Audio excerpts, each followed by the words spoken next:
15 dictadores más psicóticos, poco conocidos. ¿Qué pensarías de un país donde uno de cada 4 habitantes fue asesinado por su propio presidente? Esto no es ficción. Sucedió en Guinea Ecuatorial bajo Francisco Macías Nguema. Y él es solo uno de los 15 dictadores más dementes, poco conocidos, que el mundo prefiere olvidar. Si bien el mundo se ha ido democratizando, el índice de democracia de 2021 mostraba que unos 59 países eran gobernados por regímenes dictatoriales o autoritarios. Como muchos de estos estados no democráticos están entre los más poblados, en 2024 se estimaba que cerca del 70% de la población mundial vivía en dictaduras o en países de gobiernos autoritarios. África y Asia han sido históricamente los continentes con mayor proporción de dictaduras, aportando toda una fauna de tiranos que, no por estar entre los menos conocidos, han sido menos criminales y atroces. Hoy haremos un recorrido por una colección de 15 dictadores poco conocidos, que se han situado entre los más asesinos y psicóticos del planeta. Antes de meternos a fondo, no te olvides de suscribirte a nuestro canal y activar las notificaciones para mantenerte al día con nuestras actualizaciones.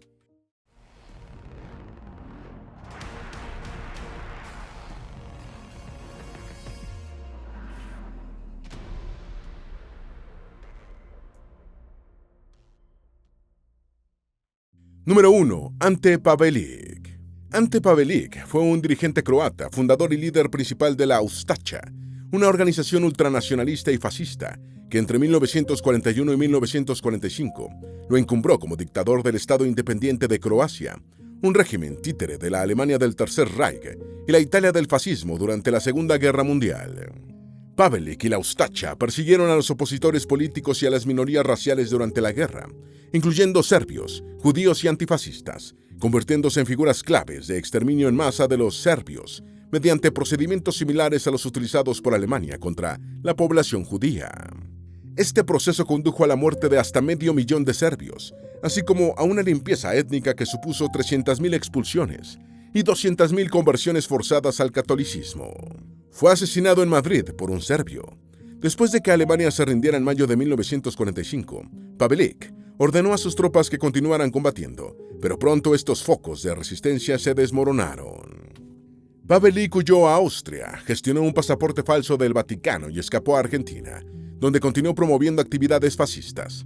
Después se desempeñó como asesor de seguridad de Juan Domingo Perón, presidente argentino que había brindado refugio a numerosos criminales de guerra alemanes y fascistas. En 1954, Pavelić se trasladó a España, donde ya llevaba 2 años y medio viviendo, cuando un serbio, dueño de un hotel en Madrid, le disparó el 10 de abril de 1957. El criminal serbio murió en la capital española el 28 de diciembre de 1959, como consecuencia de las heridas de bala recibidas 2 años antes. Murió a los 70 años de edad. Número 2. Jan Bedel Bokassa, el emperador que comía personas.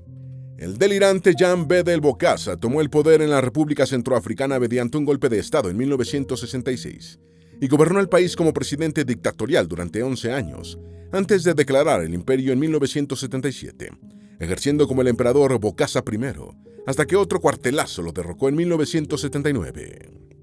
Si bien el emperador Bokassa no obtuvo ningún reconocimiento internacional, eso no lo privó de continuar perpetrando en su país las atrocidades que venía realizando como presidente, incluyendo los asesinatos de sus opositores y un particular gusto por la ingesta de carne humana. Se calculó que los fastos de su coronación le costaron al arruinado país unos $20 millones, un tercio del menguado presupuesto nacional, absorbiendo toda la ayuda internacional de ese año, que le proporcionaba especialmente Francia. Su ceremonial de coronación se inspiró en gran medida en el de Napoleón como emperador del primer imperio francés en 1804, aunque Bokassa no fue honrado con la presencia del Papa, como sí lo fue el Gran Corso. El emperador africano no escatimó en palabras para titularse y su nombre completo era Bokassa I, emperador de África Central por la voluntad del pueblo centroafricano, unido en el partido político nacional, el MESAN. Su chef confirmó que ingería carne humana. Los insistentes rumores de que el dictador centroafricano consumía carne humana fueron confirmados por varias declaraciones de testigos durante el juicio al que fue sometido, incluyendo el testimonio de su antiguo chef. El cocinero dijo que había cocinado repetidamente carne humana para consumo de Bokassa, procedente de cadáveres que se conservaban en el frigorífico del Palacio Presidencial. Esto no afectó la condena de Bokassa, ya que la ingesta de carne humana era considerada un delito menor en la legislación centroafricana. Inicialmente fue condenado a la pena capital, conmutada a cadena perpetua en 1987, pero en 1993 ya estaba en libertad, indultado por el presidente André Colimba. Jan Bedel Bokassa falleció en 1996 a los 75 años, después de haber asesinado a miles de compatriotas, comiéndose a varios de ellos. Número 3. Mengistu Haile Mariam y el terror rojo. Mengistu Haile Mariam es otro mayorista africano del exterminio que gobernó Etiopía entre 1977 y 1991. Durante sus 10 primeros años en el poder en el país del Cuerno de África, Mengistu fue jefe del DARG, la junta militar marxista-leninista del gobierno, y entre 1987 y 1991 ejerció como presidente de la República Democrática Popular de Etiopía. El DARG se hizo con el poder durante la Revolución Etíope, derrocando en 1974 a Haile Selassie, último emperador de la autoproclamada Casa de Salomón en Etiopía.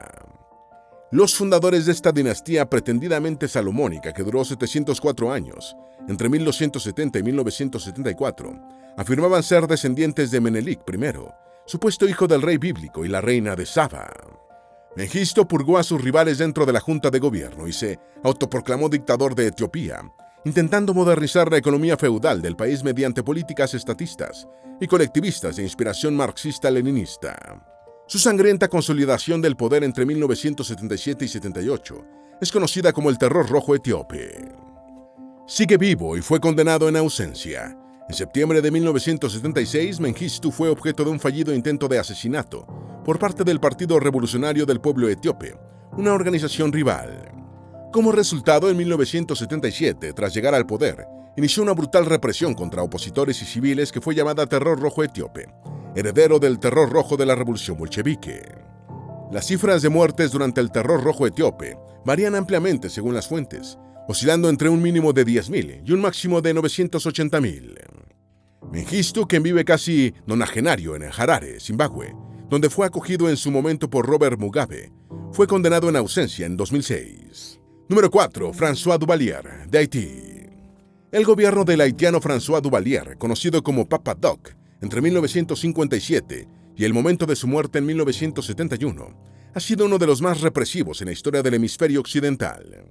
Durante su casi década y media de gobierno, Papa Doc asesinó a unos 60.000 opositores políticos y exilió a numerosos haitianos. Los ataques contra el gobierno desde el interior del ejército eran considerados especialmente graves, y en 1967, cuando explotaron unas bombas cerca del Palacio Presidencial, el dictador ordenó la ejecución de 19 oficiales de su guardia presidencial.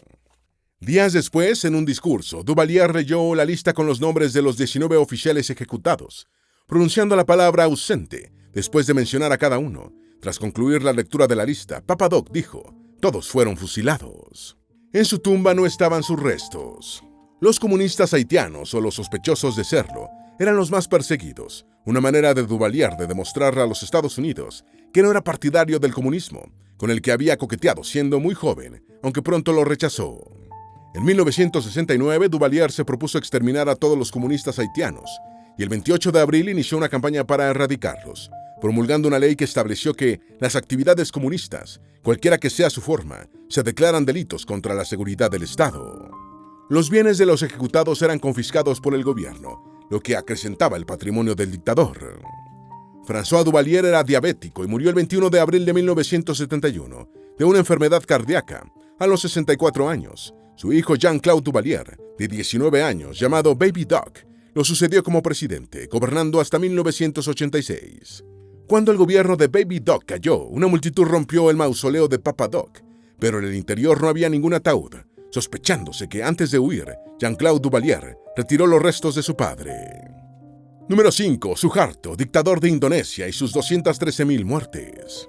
Tras conducir las purgas anticomunistas a mediados de la década de 1960, como vicepresidente de Indonesia, Suharto, quien tenía un solo nombre como muchos nativos de Java, fue marginado gradualmente al presidente Sukarto, otro javanés, y tomó el poder después de obligar a renunciar en 1967 al fundador de la República.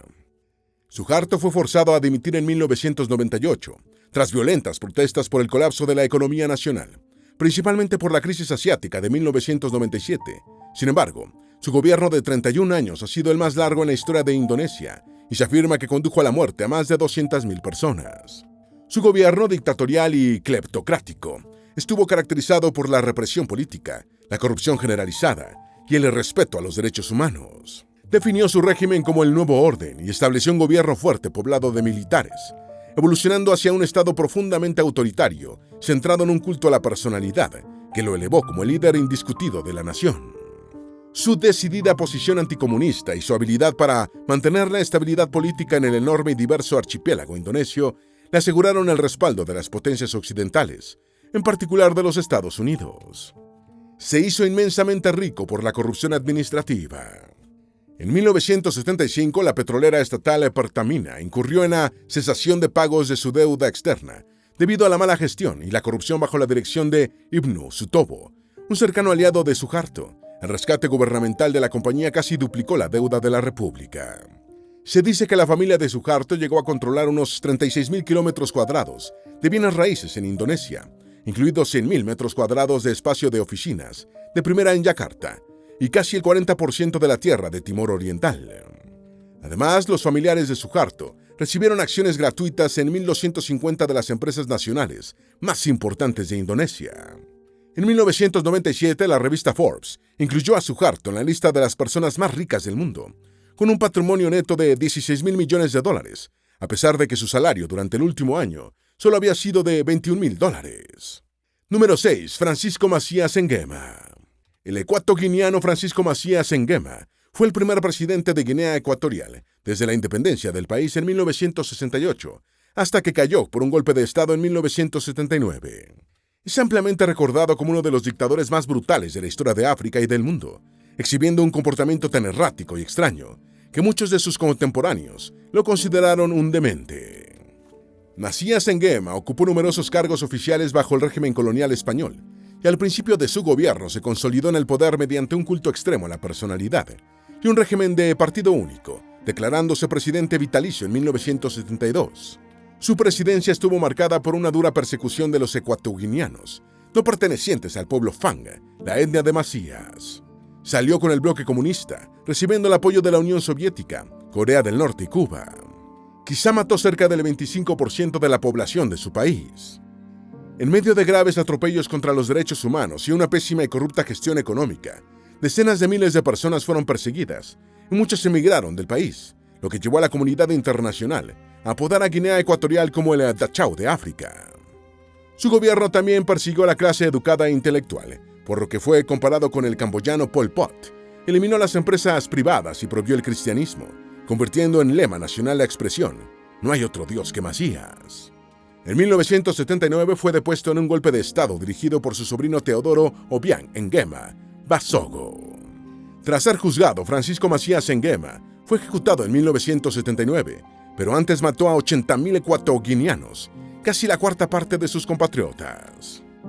Número 7. Matías Rákosi. En 1934, el dirigente comunista Matías Rákosi fue arrestado mientras intentaba organizar el Partido Comunista Húngaro, en la clandestinidad, pasando más de 15 años encarcelado. Convertido en una causa célebre del movimiento comunista mundial, el Batallón Rákosi, una unidad militar de las Brigadas Internacionales Izquierdistas en la Guerra Civil Española, adoptó su nombre.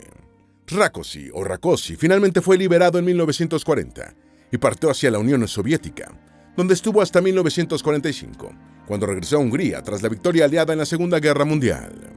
En Hungría lideró a los comunistas que mediante intrigas políticas y conspiraciones destruyeron a la oposición, en lo que el mismo Rákosi denominaría la táctica del salami. En 1948 obtuvo el poder total, que ejerció dictatorialmente hasta 1956, como un disciplinado estalinista, perpetrando numerosas ejecuciones, encarcelamientos y deportaciones. Fue forzado a dimitir en junio de 1956, 4 meses antes del otoño húngaro de ese año, y se radicó en Rusia. Aunque quería regresar a su país, su retorno siempre le fue negado por sus compañeros comunistas húngaros, que temían que se produjeran disturbios por su regreso. Finalmente murió en Gorki, Rusia, en 1971, y sus cenizas fueron llevadas secretamente a Hungría. Sus simpatizantes destacan la industrialización de un país totalmente agrario y las mejoras en la educación. La táctica del salami. La táctica del salami es un procedimiento mediante el cual un grupo es progresivamente debilitado a través de la eliminación, rodaja a rodaja, de sus componentes mediante amenazas, chantajes, infiltración para promover el divisionismo y alianzas. De esta forma, el grupo en cuestión es debilitado paso a paso hasta ser desmantelado por completo. La táctica del salami surgió en Hungría después de la Segunda Guerra Mundial, cuando fue utilizada por el dirigente marxista Matías Rákosi para destruir a las organizaciones políticas opositoras al Partido Comunista. Número 8. Ahmed Sékou Touré. Ahmed Sékou Touré fue un líder político africano, primer presidente de Guinea desde 1958 hasta su fallecimiento en 1984. Fue uno de los principales impulsores del nacionalismo guineano, que participó en la independencia del país, de Francia. Touré, un miembro de la etnia mandinga y musulmán devoto, era bisnieto del poderoso clérigo mandinga, Samori Touré, quien estableció un régimen islámico e independiente en parte de África Occidental. En 1960, Touré declaró que su Partido Democrático de Guinea era el único legal en el país y continuó gobernando como un dictador, siendo reelegido sucesivamente y sin oposición, para 4 mandatos de 7 años. Se desconoce el número de personas que Touré hizo asesinar, pero la aniquilación más notable fue la del Campo Boiro, un lugar de tortura y exterminio en la ciudad de Conakry, en el que se estima que murieron entre 5.000 y 50.000 personas por asesinatos, malos tratos y enfermedades. Falleció en Estados Unidos en 1984.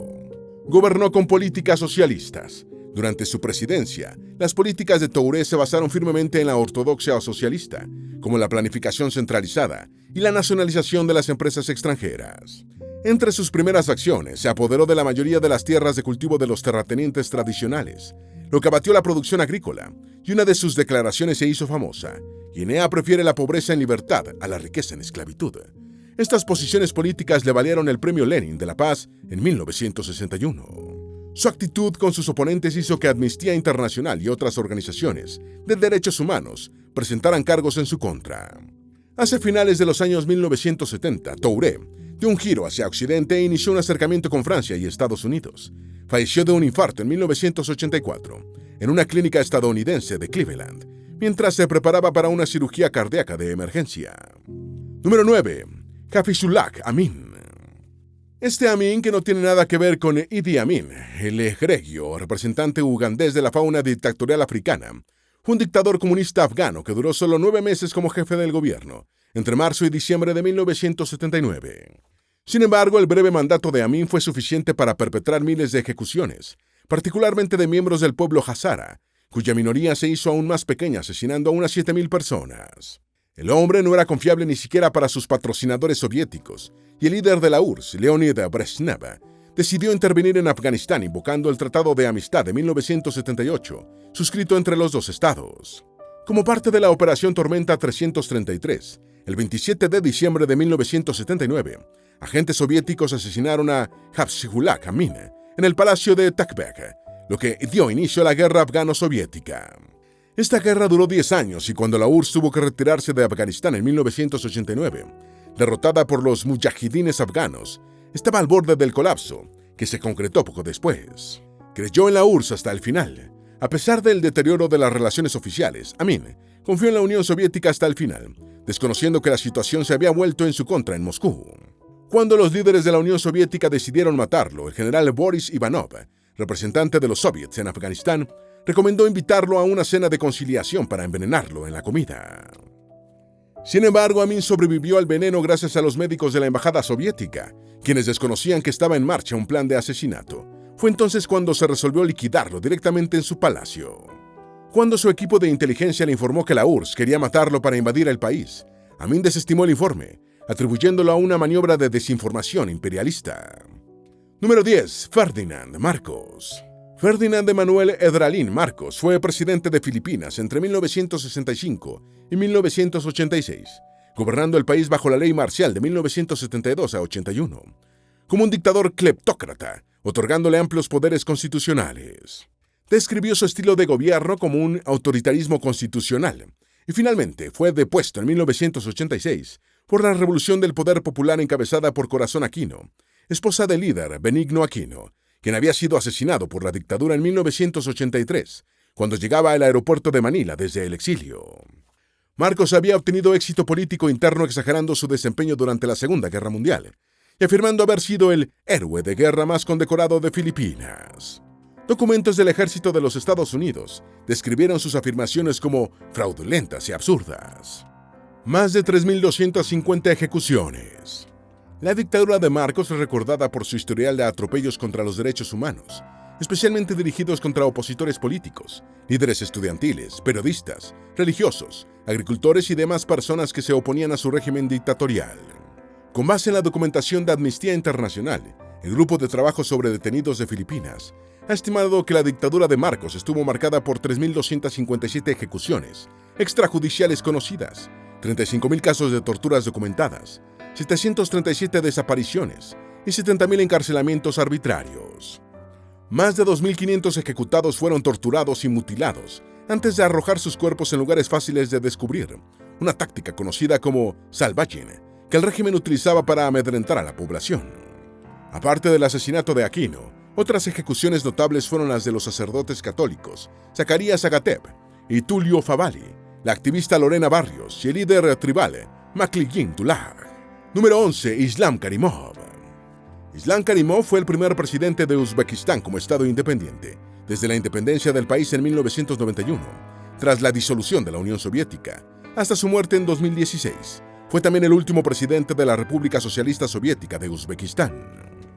Tras la independencia de Uzbeka, Karimov ganó las elecciones presidenciales de diciembre de 1991 con el 86% de los votos, siendo reelecto en 3 ocasiones, siempre con más de un 90% de apoyo, unos resultados calificados como fraudulentos por la oposición y observadores electorales internacionales. Aunque derogó oficialmente la pena de muerte en 2008, antes de morir en 2016 de un derrame cerebral a los 78 años, y tras 27 como presidente de Uzbekistán, Karimov dirigió un régimen autoritario caracterizado por el asesinato político y la persecución y represión de la disidencia. Sus crímenes han sido olvidados por el mundo. En 27 años en el poder, Karimov ha construido un Estado totalitario conocido en Occidente por su brutalidad y aislamiento, por la tortura de presos políticos y por una cosecha anual de algodón producida mediante trabajo forzado, informó el Washington Post, tras la muerte del presidente uzbeco. Bajo el gobierno de Karimov, las prisiones de Uzbekistán se llenaron de presos políticos, la disidencia fue reprimida y las libertades religiosas suprimidas por un omnipresente Estado policial postsoviético, muy parecido al soviético. Sus crímenes fueron blanqueados por los Estados Unidos, después de que el uzbeco permitiera a la Fuerza Aérea estadounidense el uso de una base para atacar al régimen talibán afgano a comienzos del siglo XXI. Número 12. Teodoro Obiang Nguema Basogo. En África era de lo más normal, y en cierta medida lo sigue siendo, que la alternancia gubernamental se produjera mediante un golpe de Estado de un aspirante a dictador a otro ya graduado, y el ecuatoguineano Teodoro Obiang Nguema Basogo relevó a su tío y colega Francisco Macías Nguema en 1979. Teodoro Obiang continúa en el poder, convirtiéndose en el jefe de Estado no monárquico más longevo de la actualidad. Aunque ya tiene 83 años de edad, muchos lo ven lo bastante bien como para completar medio siglo de dictadura en 2029. Obiang ha sido ampliamente acusado de corrupción y abuso de poder, y bajo su largo gobierno, Guinea Ecuatorial ha acumulado uno de los peores historiales de derechos humanos del mundo. El país sigue siendo actualmente un estado de partido dominante, en el que el PDGE de Obiang ejerce prácticamente todo el poder de gobierno en la nación y ha ocupado todos o casi todos los escaños en el Congreso desde su creación. Las Naciones Unidas lo acusaron de supervisar directamente la tortura de sus opositores. La Constitución otorga a Obiang amplios poderes, incluido el derecho a gobernar por decreto, lo que convierte a su gobierno en una dictadura legal. Además, los puestos claves están en manos de familiares y amigos, no seleccionados por sus méritos, sino por su sumisión al líder. La Comisión de Derechos Humanos de las Naciones Unidas acusó a Obiang de supervisar personalmente la tortura de opositores, y el país le pertenece de tal forma que en 2006 los Estados Unidos se vieron frente al dilema de si procedían con la construcción de un nuevo edificio para la Cancillería en un terreno propiedad del presidente ecuatoguineano. Número 13. Yakubu Gowon. Yakubu Gowon, actualmente de casi 91 años, es un general nigeriano que fue jefe de Estado militar de Nigeria entre 1966 y 1975, tocándole dirigir a su país durante la mortífera Guerra Civil o Guerra de Biafra del periodo de 1967 a 1970. Durante esta guerra ganada por Gowon murieron entre medio millón y 1 millón de civiles, la mayoría biafreños, que perecieron de hambre por el bloqueo naval de Nigeria. Después de liderar la matanza, Gowon pronunció su famosa frase, «Sin vencedores ni vencidos», cuando intentaba encaminar una reconciliación nacional. La guerra civil de Nigeria ha sido una de las más sangrientas de los tiempos modernos, y Gowon fue acusado de crímenes de lesa humanidad y exterminio en masa. Se ha defendido afirmando que su actuación salvó al país. Un decidido militante nacionalista. En junio del año 2025, cuando recibió el premio a la integridad otorgado por la comunidad de hombres cristianos de Abuja, dijo que la guerra civil fue la peor etapa de su vida y que el enfrentamiento resultó inevitable.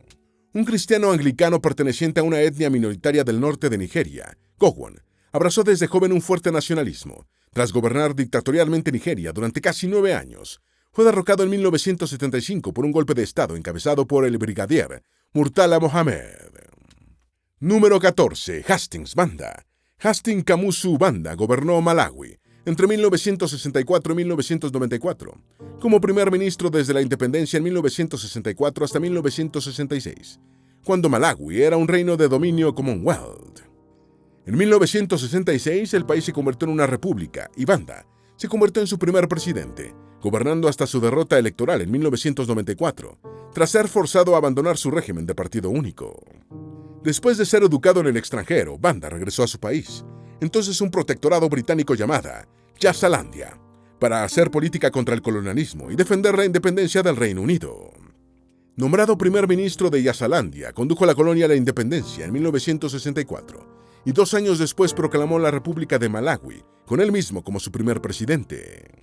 Tras consolidar su poder, declaró al Partido del Congreso de Malawi, el suyo, como el único legal en la nueva república. En 1971 se autoproclamó presidente vitalicio, como un acérrimo anticomunista africano, lo que le granjeó el apoyo de Occidente y la enemistad del mundo comunista. Mató a unos 18,000 opositores. Su dictadura mejoró la infraestructura nacional y el sistema educativo, en comparación con otros países africanos, y apoyó los derechos de las mujeres, pero desató una fuerte represión, estimándose que asesinó a unas 18,000 personas. En 1993, la creciente represión nacional e internacional lo forzó a celebrar un referéndum, que puso fin al régimen de partido único. Poco después, una Asamblea Nacional lo despojó de buena parte de sus poderes y anuló el carácter vitalicio de su presidencia. Finalmente fue derrotado en unas elecciones calificadas como democráticas, algo raro en África en el siglo XX. Murió en Sudáfrica en 1997. Número 15. Michel Micombero. Michel Micombero fue un militar burundiano que gobernó Burundi como dictador militar entre 1966 y 1976, año de su derrocamiento. Micombero, un tutsi étnico, se dio a conocer por el aplastamiento de un golpe de Estado contra la monarquía dominada por su etnia, por parte de los Hutus. Después le dio un golpe de Estado al régimen monárquico y se convirtió en el primer presidente de la nueva República de Burundi. Asesinó a 100,000 compatriotas de una etnia diferente. Micombero lideró un estado de partido único, como era frecuente en África, centralizando las instituciones y adoptando una postura neutral durante la Guerra Fría. Reprimió brutalmente la disidencia y en 1972, un intento de desafiar su poder resultó en una violencia generalizada contra los nativos hutus, que se cobró unas 100,000 víctimas de esta etnia. En 1976 fue víctima de un golpe de Estado encabezado por el oficial del ejército, Jean-Baptiste Bagaza, que lo desalojó del poder, exiliándose en Somalia, donde murió de un infarto en 1983, a los 42 años. Esperamos que este video te haya sido útil. Si tienes algo que agregar, por favor, compártelo con nosotros en la sección de comentarios. Dale me gusta a este video y envíale el enlace a tus familiares y a tus mejores amigos, para que también sepan más sobre los 15 dictadores más psicóticos poco conocidos. Si eres nuevo en nuestro canal, no olvides suscribirte. No se te olvide seguirnos en todas nuestras redes sociales, que van a estar aquí abajo en la descripción. Recuerda, un pueblo que no conoce su historia está condenado a repetirla.